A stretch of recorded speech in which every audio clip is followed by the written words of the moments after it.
a essência do que você está fazendo. O que nós estamos falando aqui? Tchau para o recorte e cola. É isso aí. Obrigado. Pronto.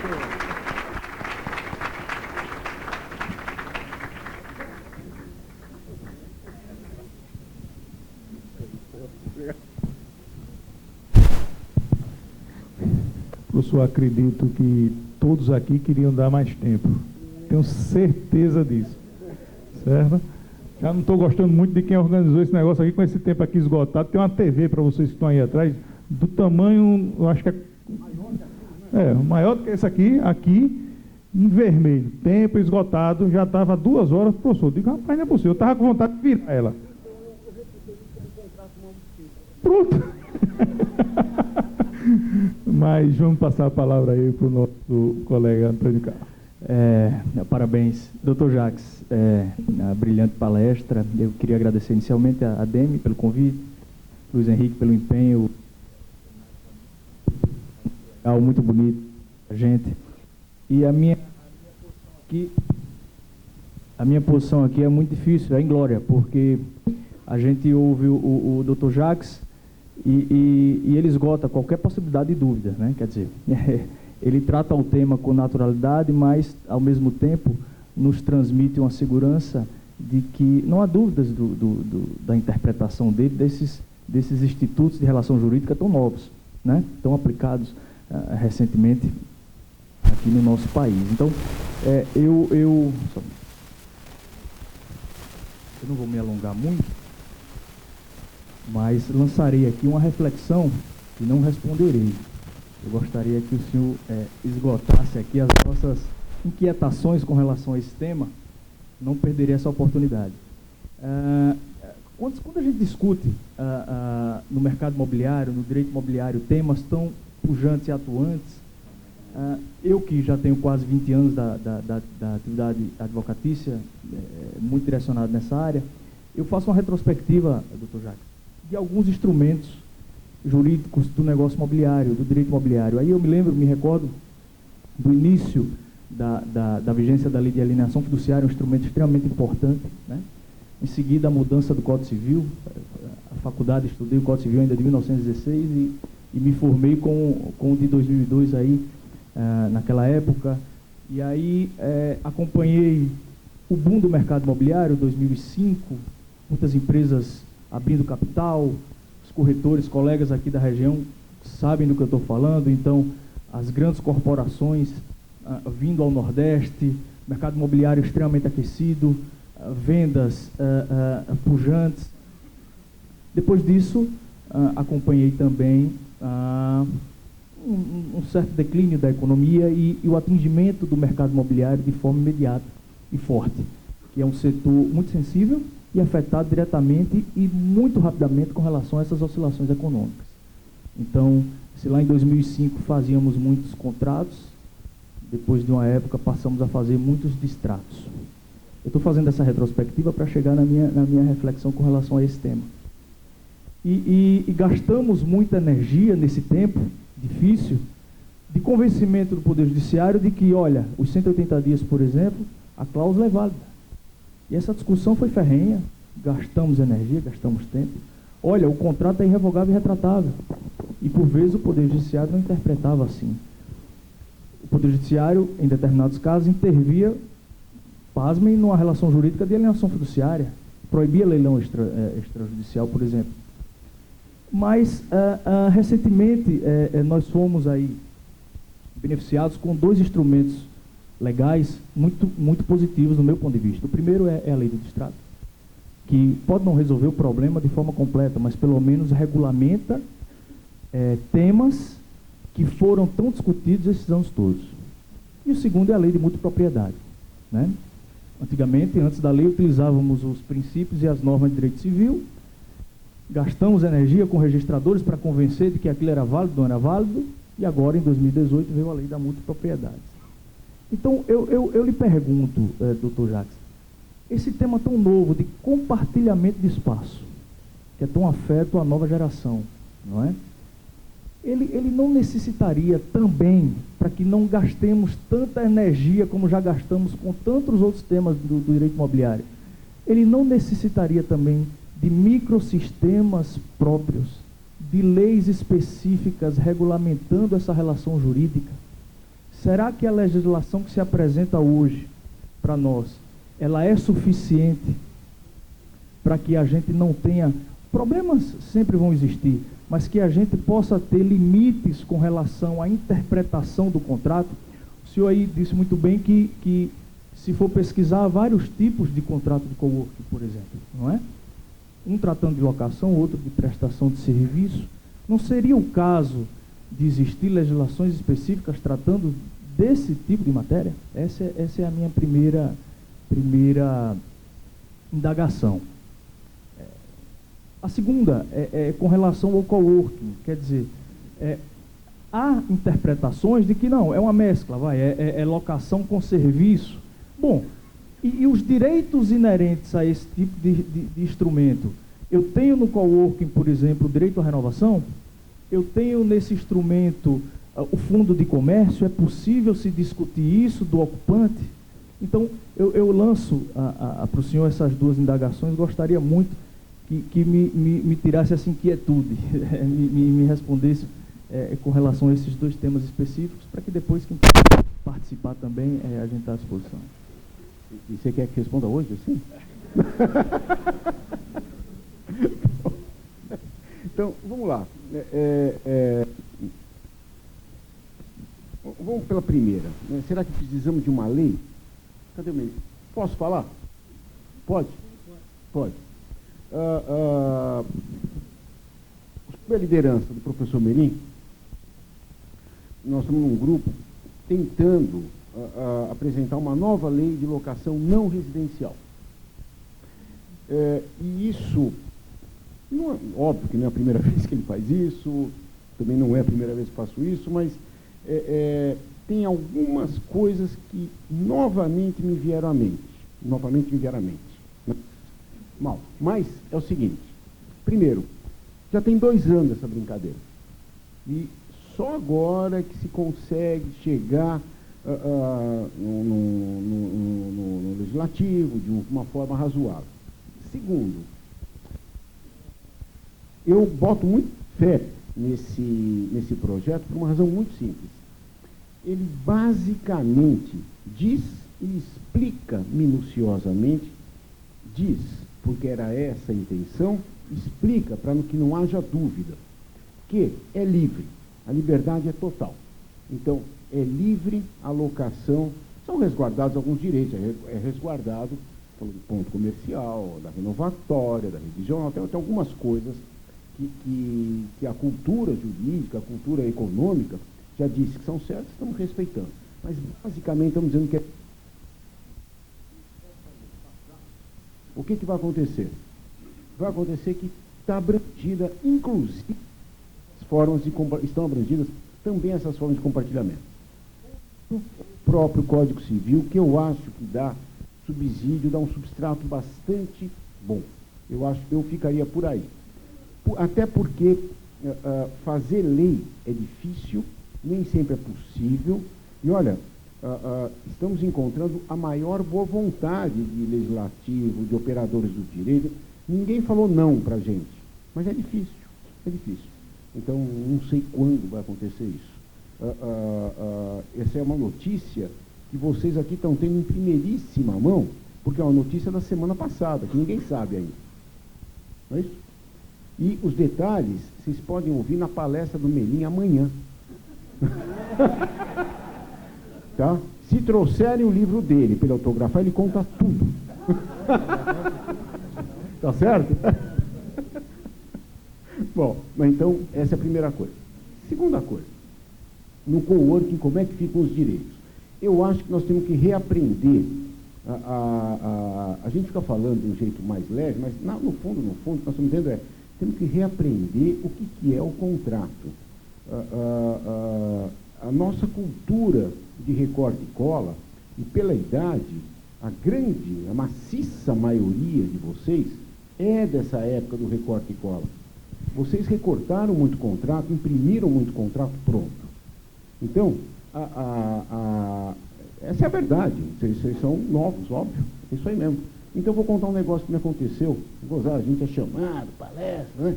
Eu vou te contar um negócio que aconteceu no meu escritório. Eu acho que o meu escritório é um dos que mais faz despejo de falta de pagamento em São Paulo. Nós temos uma indústria de despejo de falta de pagamento. Assim, minha próxima aquisição é um caminhão, eu acho. todo dia, três, pá. E isso aí é automático, né? Óbvio que ninguém fica olhando, é automático. A gente fica falando aí do Watson, que vai substituir os advogados, né? Mas não é o Watson, é o Jackson, não sei. Tá andando lá. Bom, depois de repente, eu descobri um dia, falei, deixa eu ler essa petição que eu estou assinando eletronicamente, todo dia, deixa eu dar uma lidinha. Eu descobri que fazia um ano e meio que minhas petições, estou falando de mim, minhas petições não tinham o pedido de despejo. Suprimiu. Descobri também que nenhum réu notou isso, e muito menos nenhum juiz. Então, falei, eu comecei a pensar, vou botar minha foto na inicial. Uau! O cara... Ora, se fosse um contrato, estava todo mundo ferrado. Não podia acontecer isso, tá certo? Alguém ia anotar. Imagina um contrato de aluguel sem data, né? Então, eu acho que nós temos que reacostumar a fazer contratos. E dentro desse recostume, temos que prever coisas, as regrinhas lá, temos que prever coisas compatíveis com o nosso negócio. Por exemplo, o direito à renovação. Por exemplo, o direito à preferência naquele estabelecimento, porque eu estou fazendo parte daquilo, estou curtindo, estou incentivando, estou sendo conhecido, como é que é, né? E eu gostaria de deixar uma imagem, todos nós já vimos em jornal, na próxima vez que eu for chamado para fazer alguma coisa dessa, eu vou procurar essa imagem e vou trazer. São aquelas imagens daqueles grandes artistas indo para um restaurante e tendo aquela mesa deles. Que lá não é locação, né? Você vai para o Rio de Janeiro, tem um banquinho que o Drummond sentava, né? Tem estátua agora. Você vai para Paris, tem lá, essa aqui é a mesa que o Sartre ficava com a Simone, né? Aqui, assim. Você vê aquelas coisas, né? São Paulo tem isso, etc. Eu mesmo tenho uma mesa que já faz uns 5 ou 6 anos que eu sou formado. Então, nós temos uma turma que a gente vai numa pizzaria desde a época da faculdade. A gente fazia à noite, para a pizzaria toda quinta. Hoje eu estou faltando. Já perguntar, cadê você? Não, estou em Maceió, etc. Né, mas toda quinta, praticamente, nós estamos lá. Nós temos uma mesa numa pizzaria. A gente não é nem dono da pizzaria, não é inquilino da pizzaria. Temos um certo direito àquela mesa. Um certo, né? Eu acho que num contrato mais sério, de ocupação, etc., a gente teria que prever essas coisas assim. Excelente. Doutor Jacques, veja, vamos tratar agora, se o senhor me permite, da questão da locação diária, que é outro tema extremamente atual, né? As associações de hoteleiros, os sindicatos, isso é uma tendência no país, vem travando uma discussão ferrenha com relação a esse tipo essa modalidade de locação, sobretudo com a bandeira de que se trata de uma concorrência desleal, ou seja, o setor hoteleiro ele é altamente regulamentado, os impostos são muito bem definidos, e eles defendem que, isso tem acontecido inclusive aqui no nosso estado, e eles defendem que a modalidade de locação diária inviabiliza esse tipo de atividade hoteleira. Como é que o senhor está vendo essa movimentação no país, com relação a esse tipo, essa modalidade de locação? É bem colocado aí, bem colocado. Eu vou aproveitar que um dos apoiadores, é o Ibradim, cadê? Eu vi aí que o Ibradim, o Fábio acabou de falar, cadê o Fábio? Oi, Fábio. Quinta que vem vai ter um web, na quinta às 19 horas, no site, discussão especificamente sobre isso, vinda lá de Porto Alegre, especificamente sobre isso. Mas vamos adiantar. Eu acho que tem vários viés aí. Primeiro, eu eu não me...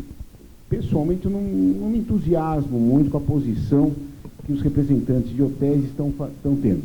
Eu acho que cabe a eles, como coube aos locadores, como coube a todo mundo, se atualizar, fazer a coisa melhor. Tá? Você pega em táxi, então veio o Uber.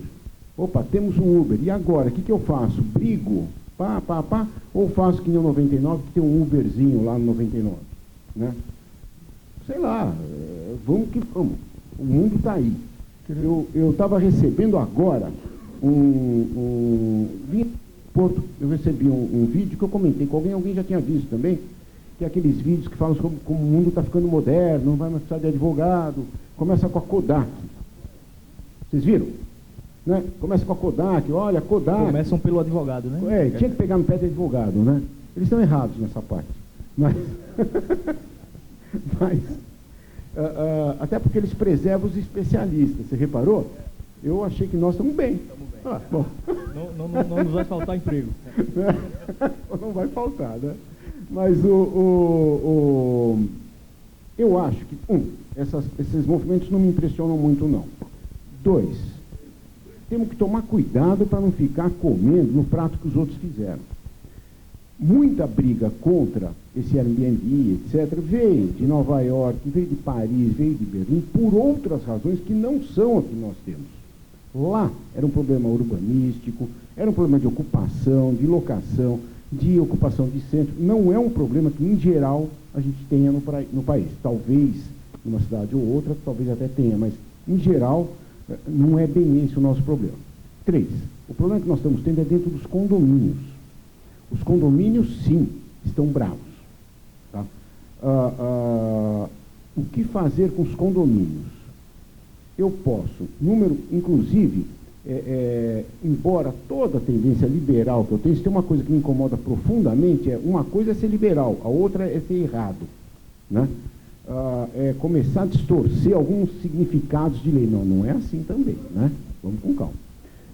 Eu acho que não precisamos mexer na legislação de locação, como estão tentando, tem um projeto aí, mexendo, não é por aí, até porque geraria outros problemas. Por que a locação por temporada é assim e a não por temporada é assado, se a própria lei dá isonomia entre elas? E me permita, né? Só ressaltando que vários municípios já têm editado legislações municipais tratando do assunto. Tem. Caldas Novas, por exemplo, São Paulo está uma grande discussão, ao que me parece. Que chegou até a ser, como é que era? Ele falava era legislação de bed and breakfast, B&B, para tratar de cama e café. Eu até sugeri que se chamasse C&C, não B&B, né? Mas, tudo bem. Mas, em São Paulo tem Ubatuba.